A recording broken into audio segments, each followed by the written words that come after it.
जय हिंद। आप देख रहे हैं अपना YouTube चैनल दी आर डी एक्सप्रेस। आज के इस वीडियो में हम लोग CRPF ट्रेड्समैन के लिए सामान्य हिंदी का 21वां प्रैक्टिस देखने वाले हैं। बिल्कुल प्रीवियस पे आधारित ये प्रश्न है। तो दोस्तों ऐसे ही प्रश्नों को करने के लिए आप चैनल को सब्सक्राइब करके बेल आइकन दबा लीजिए ताकि आपको कोई भी क्लास मिस ना हो, आपकी तैयारी सबसे अच्छी हो सके। आप इस वीडियो में आखिर तक बने रहिए और चलिए आज के अपने क्लास को शुरू करते हैं। आज का पहला प्रश्न आपके सामने है कर कि बंदर का पर्यायवाची शब्द है कपि, वानर, मरकट या इनमें से सभी। तो सही आंसर होगा ऑप्शन डी, इनमें से सभी। चलिए बढ़ते हैं क्वेश्चन नंबर 2 के साथ। अगला प्रश्न 2 नंबर है क्षेत्र का पर्यायवाची शब्द कौन है, सारंग, रण, सीमा या इलाका।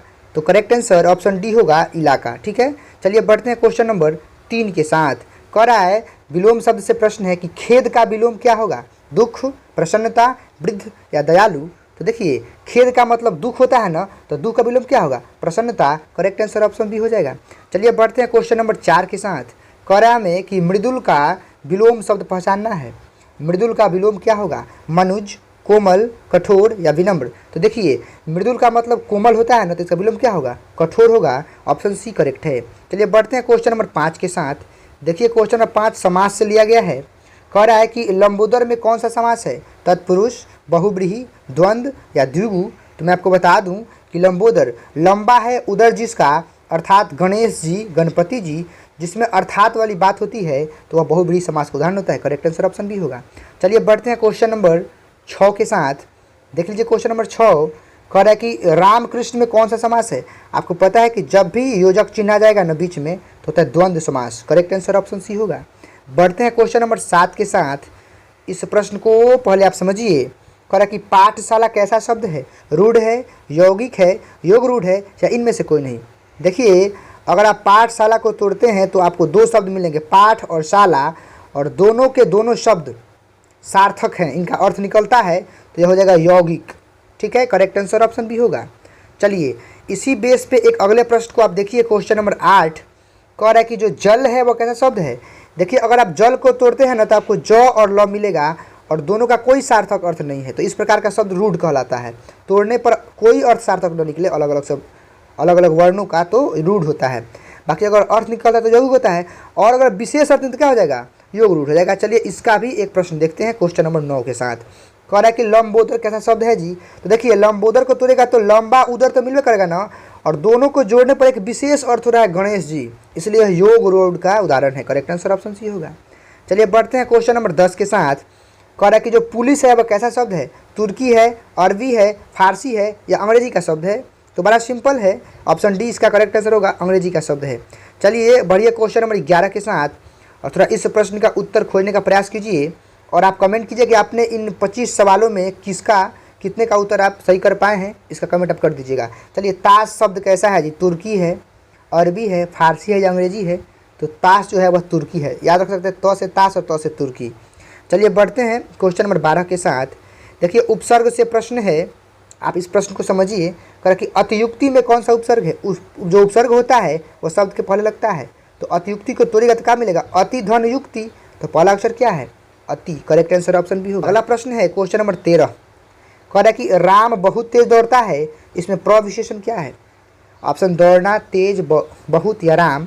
मैं आपको बता दूं कि जो शब्द विशेषण की विशेषता बतलाएगा ना वह प्रविशेषण होता है। तो यहाँ पे विशेषण क्या है जी, तेज है, और इसकी भी विशेषता क्या है, बहुत। तो करेक्ट आंसर ऑप्शन सी होगा कि यही प्रविशेषण है।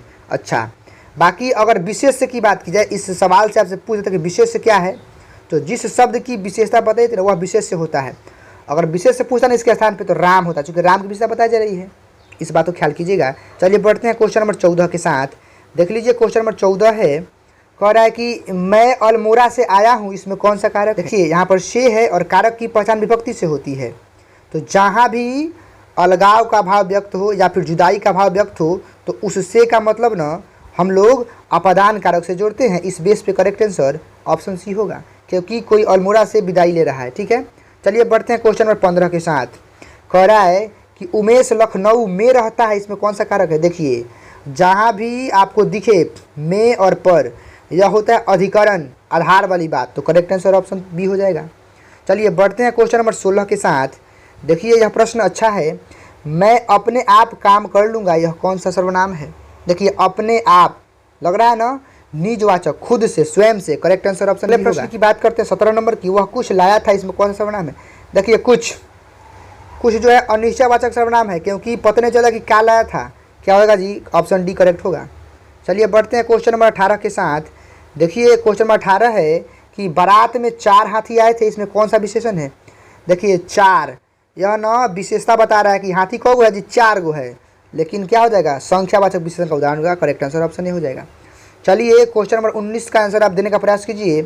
दूध, दही, घी, तेल कैसा संज्ञा है जी? बड़ा आसान है, ये सभी मापी जाने वाली वस्तुएं हैं, मापी तौली जाने वाली हैं। तो करेक्ट आंसर ऑप्शन डी होगा, द्रव्यवाचक।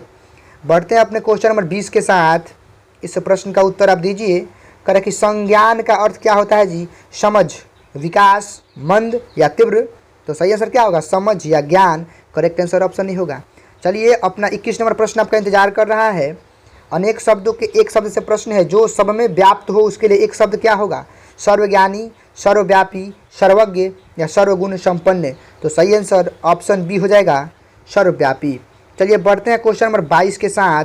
इस प्रश्न को आप समझिए। करें कि जिसकी ग्रीवा सुंदर हो उसके लिए एक शब्द क्या होगा? कपि, सुग्रीव, शिवजी या बाली। करेक्ट आंसर ऑप्शन बी होगा, सुग्रीव। चलिए आगे बढ़ते हैं क्वेश्चन नंबर 23 के साथ। मुहावरों से बिल्कुल प्रश्न आते हैं। करें कि कलेजे पर सांप लौटना मुहावरे का क्या अर्थ है? ईर्ष्या होना, सुख की अनुभूति होना, दुख आना या व्याकुल होना। सही आंसर ऑप्शन ए होगा, ईर्ष्या होना, जलन होना, किसी से जलना। चलिए बात करते हैं क्वेश्चन नंबर 24 की। कह रहा है कि जो जन्म से आंधा हो उसके लिए एक शब्द क्या होगा? अंधामन, सूरदास, धृतराष्ट्र या जन्मांध। तो सही आंसर क्या होगा? ऑप्शन डी, जन्मांध। चलिए बढ़ते हैं क्वेश्चन नंबर 25 के साथ, और आज का यह आखिरी प्रश्न है। अगला प्रश्न है 25 नंबर, आज के लिए आखिरी प्रश्न। अमृत का पर्यायवाची शब्द क्या होगा? हलाहल, सुधा, विष या इनमें से कोई नहीं। तो दोस्तों इस प्रश्न का सही उत्तर आप वीडियो के नीचे कमेंट कीजिएगा, आपके सही उत्तर का इंतजार रहेगा।